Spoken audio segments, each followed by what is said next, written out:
Yo guys, selamat datang di channel Pen Cerita Manhwa. Kali ini kita akan melanjutkan alur cerita invasi para zombie. Dan ini bagian ketiga dari cerita kali ini. Dan pastikan kalian sudah menonton episode pertamanya biar nyambung alur ceritanya. Kalian bisa cek di playlist untuk video yang lainnya. Baiklah, tanpa berlama-lama lagi, langsung saja kita mulai ceritanya. Mendengar setiap perkataan yang penuh kenyataan, Mitsuki mulai menerima kenyataan, jika dunia memang telah mengalami perubahan, merasa jika dirinya menjadi beban. Mitsuki mengatakan, "Lalu kenapa kamu tidak meninggalkan kami? Bukankah kamu bisa bebas dari sini?" Mendengar itu, Takemura meminta Mitsuki untuk tidak mengkhawatirkan hal itu. "Aku masih tertarik denganmu, hanya saja, aku tidak suka kamu mendapatkan makanan gratis tanpa usaha. Jepang belum sepenuhnya runtuh, dan aku tidak tahu kapan bantuan akan tiba. Tapi, aku akan membuatmu bekerja lebih keras karena kamu berhutang banyak padaku." Mendengar fakta yang membuat Takemura bertahan di sana, Mitsuki menundukkan kepala dan melangkah pergi dengan tatapan yang penuh penyesalan. Sebelum melangkah lebih jauh, dengan wajah yang merah merona Mitsuki berkata, "Tidak apa-apa jika seperti itu, aku sudah mengerti, tidak ada yang gratis di dunia ini." Lalu Mitsuki meminta Takemura untuk datang ke ruang ganti setelah anak-anak tertidur malam nanti. Singkat cerita, malam hari pun tiba, terlihat Takemura sedang merancang sebuah rencana. Ia juga akan menjadikan tempat itu sebagai markasnya untuk sementara, karena hanya ruangan itulah yang dapat memantau jalan keluar bangunan itu. Meski begitu, Takemura sedikit kebingungan, ia tidak tahu berapa lama mereka bisa bertahan di tempat ini. Tidak lama dari itu, suara ketukan terdengar dari arah pintu. Ternyata itu Mitsuki. Dengan wajah yang merona, Mitsuki mengingatkan, jika dirinya akan menunggu Takemura di ruangan satunya. Takemura mengiyakan dan akan segera menyusulnya. Beberapa saat setelah itu, Takemura pun datang ke ruangan yang Mitsuki janjikan. "Aku hanya punya satu permintaan." Mendengar itu, detak jantung Mitsuki berdetak kencang. Takemura meminta Mitsuki untuk tidak khawatir. Hari ini, dirinya hanya akan mengajari beberapa hal untuk Mitsuki pahami, agar Mitsuki dapat menikmati permainan push rank mereka. Setelah itu, sesi mengajar pun dimulai.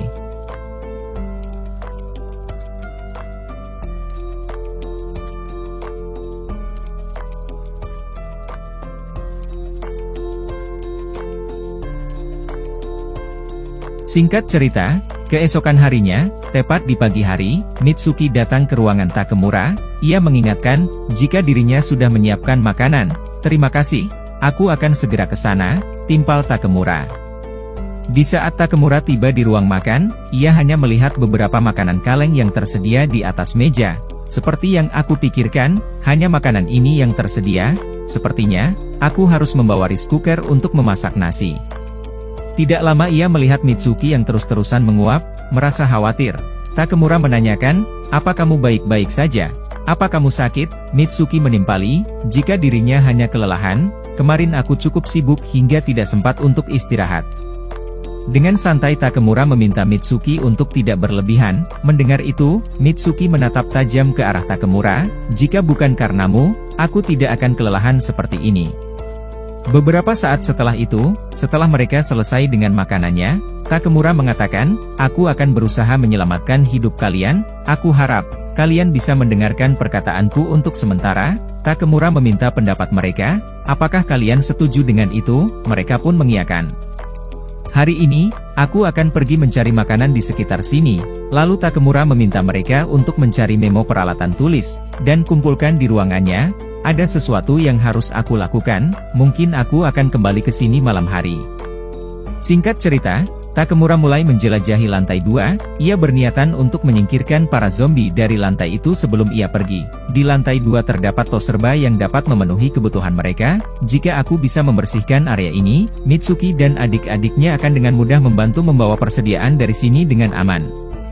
Jika mereka mempunyai cukup makanan, mereka tidak akan memiliki alasan lagi untuk mencoba pergi dari tempat ini. Meskipun itu bukan jumlah yang cukup untuk jangka panjang, setidaknya mereka bisa senang dan menjalani hidup dengan tenang di tempat ini." Setelah selesai membereskan lantai 2 dari para zombie, juga menutup jendela dan pintu, serta memblokir akses eskalator, Takemura kembali menemui Mitsuki sembari membawa rice cooker. Beberapa saat setelah itu, Takemura mengajak Mitsuki berkeliling ke lantai 2, ia mengatakan, jika dirinya sudah membersihkan lantai ini dari para zombie, sehingga mereka dapat pergi ke tempat ini kapanpun mereka mau. Mitsuki pun sangat senang dengan itu, ia merasa sangat lega, karena dirinya tidak perlu mengkhawatirkan makanan dan pakaian lagi. Takemura juga mengingatkan, jika dirinya akan segera membawa mereka semua pergi dari tempat ini. Aku tidak tahu berapa lama kita bisa bertahan di tempat ini, air dan listrik akan segera habis, karena itu, kita harus segera pergi. Dengan bingung, Mitsuki menanyakan, kemana kita akan pergi? Takemura menjelaskan, jika mereka akan pergi ke kegiatan outdoor, tempat itu tidak jauh dari sini, dan juga bebas dari para zombie. Selain itu, tempat itu dikelilingi oleh sungai, jika kita memiliki air yang melimpah, kita juga dapat mengelola tempat itu. Mendengar setiap perkataan yang Takemura lontarkan, Mitsuki terdiam, tatapannya tajam, fokus memperhatikan Takemura. Merasa heran, Takemura bertanya, ada apa denganmu? Mitsuki menimpali, jika dirinya merasa aneh, ia tidak menyangka, jika Takemura bisa memikirkan masa depan secara terperinci. Takemura berkata, aku kira kamu adalah salah satu dari mereka yang tidak memikirkan diri sendiri, aku kira kamu hanya melakukan apa yang orang lain katakan, aku akan membagi makananku denganmu selama kamu berguna, jadi tidak perlu khawatir. Anggap saja kita ini saling membantu. Mendengar itu Mitsuki tersenyum merona, aku hanya bisa memikirkan bantuan akan segera tiba. Lalu Mitsuki menunjukkan sebuah kunci, aku menemukan ini di ruang bawah tanah, kunci ini ada di sebelah kunci lain yang diberi label. Selain itu, aku juga menyimpan barang yang kamu minta di ruanganmu. Sembari menerima kunci itu, Takemura mengungkapkan, sejujurnya, aku tidak menyangka akan hal ini, tapi, kamu melakukan pekerjaanmu jauh lebih baik dari apa yang aku kira.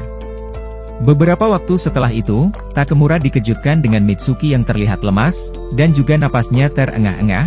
Apa yang terjadi padamu? Mitsuki menimpali dengan suara pelan, maaf, sepertinya aku sakit.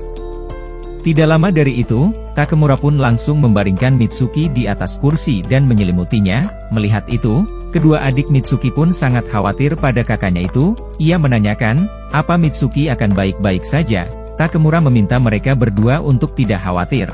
Dia hanya demam, dia akan kembali sehat setelah beristirahat. Meski begitu, Takemura merasa sangat khawatir. Ia takut, jika dirinya lah yang membuat Mitsuki demam, mengingat jika dirinya pernah digigit oleh zombie.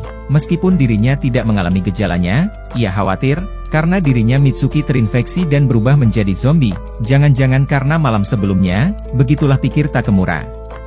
Singkat cerita, keesokan harinya, Shin memperlihatkan Takemura yang sedang menyiapkan makanan. Adik Mitsuki pun memperhatikan setiap hal yang Takemura lakukan. Di sisi Mitsuki, ia baru terbangun dari tidurnya, terlihat ia sudah kembali sehat. Ia bertanya-tanya di mana adiknya berada. Tidak lama ia melihat semangkuk bubur dan segelas air di dekatnya. Apa mereka yang menyiapkan ini? Lalu Mitsuki pun berkeliling mencari keberadaan adiknya sembari membawa bubur sebelumnya. Melihat ada pintu yang sedikit terbuka, Mitsuki mencoba memeriksanya, dan benar saja, kedua adiknya ada di sana, sedang tertidur lelap dengan tangan yang saling bercengkeraman. Apa mereka tidur di sini, agar tidak menggangguku? Di samping adiknya itu, Mitsuki melihat buku bergambar dengan sambul beruang yang melengkapinya. Apa Takemura yang membawa ini? Meskipun dia bersikap dingin padaku, tapi, dia cukup baik pada anak-anak. Di ruangan lainnya, Mitsuki melihat Takemura yang sedang tertidur sembari duduk di atas kursi.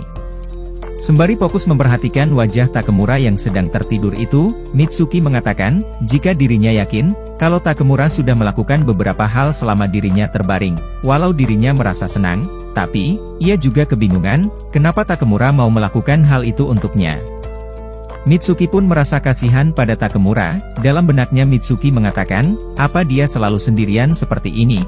Apakah dia tidak merasa kesepian? Aku tidak dapat merasakannya karena aku selalu bersama adik-adikku, itu pasti menyakitkan untuknya, dia hidup sendirian di dunia yang telah hancur ini. Selain itu, dia juga selalu membantu kami. Apakah kami bisa menghilangkan rasa kesepiannya itu? Tidak lama dari itu, Mitsuki bersin tepat di depan Takemura. Karena hal itu, Takemura pun langsung terbangun dari tidurnya. Selamat pagi, maaf mengganggu tidurmu. Sembari menghela napas, Takemura merasa lega.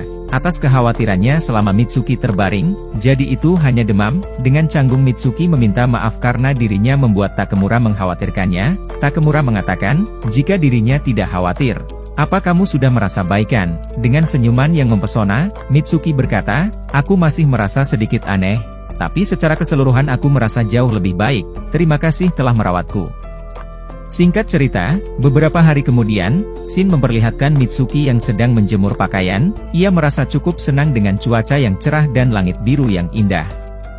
Meski begitu, ia merasa khawatir pada Takemura. Rasa rindu di dalam hatinya semakin membara. Sudah 4 hari sejak Takemura pergi tapi belum juga kembali. Sebelumnya Takemura mengatakan, jika dirinya akan kembali malam hari. Apakah sesuatu terjadi padanya?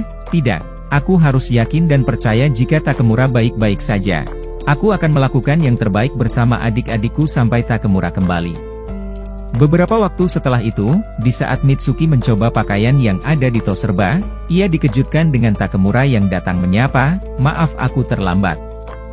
Melihat itu, dengan senang Mitsuki berkata, selamat datang kembali, apa kamu baik-baik saja? Takemura menimpali sembari memalingkan wajahnya, aku baik-baik saja. Melihat reaksi Takemura yang seperti itu, Mitsuki menanyakan, apa yang sedang Takemura khawatirkan. Takemura menjelaskan, jika sekarang ini, jumlah zombie yang ada di luar sedikit, jumlah mereka sepertinya berkurang. Ada kemungkinan zombie itu pergi ke dalam bangunan atau mungkin pergi ke ruang bawah tanah. Ini akan menjadi lebih mudah untuk pindah dari sini. Tapi, itu tidak menjamin keamanan. Tidak perlu terburu-buru, kita bisa tinggal di sini selama listrik masih ada.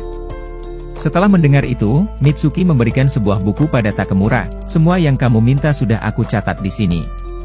Setelah beberapa saat melihat isi catatan itu, Takemura cukup terkesan. Ia tidak mengira, jika Mitsuki akan mencatatnya secara terperinci dan juga mudah dimengerti. Takemura beranggapan, jika Mitsuki sangat pintar, dirinya saja yang lulusan perguruan tinggi tidak dapat membuat catatan seperti ini. Mendengar setiap pujian yang Takemura lontarkan, Mitsuki menjadi malu kesenangan, wajahnya merona, penampilannya menjadi semakin cantik dan juga imut, seperti calon mimin yang entah ada di mana. Tidak lama setelah itu, Takemura pun mengajak Mitsuki untuk bermain push rank 2 player.